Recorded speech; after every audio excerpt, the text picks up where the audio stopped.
There are people who tell you that if you don't have a house, you are under a curse.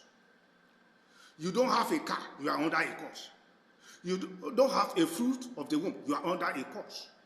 You have no money, it is because you are not blessed. If that kind of teaching is true, what about Cain in the Bible? In Genesis chapter 4, the Bible tells us that he was under a curse. And in verse 16, he went out from the presence of God. That means he was without the presence of God. And in verse 17, he had his first child.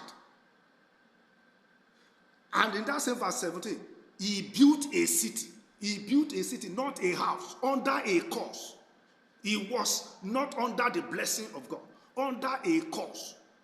He built a city. He built a city.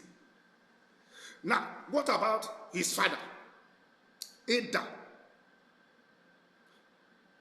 Adam and Eve started having children under a curse.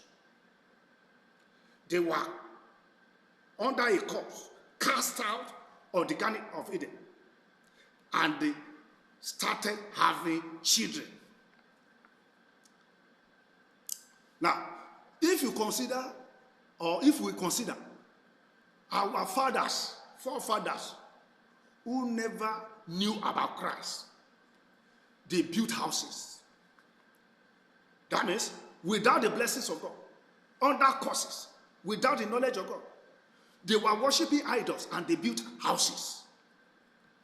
They built houses. They built houses.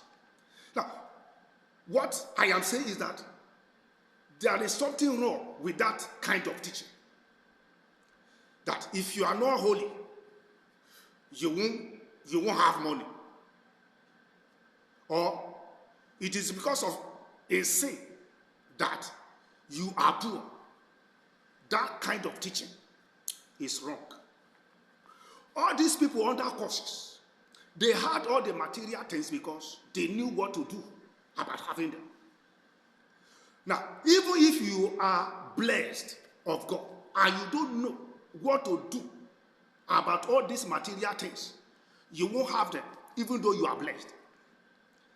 And that you don't have them does not mean you are not blessed. Anyone who is born of God is blessed. Is blessed. Is blessed. Is blessed. That is the truth.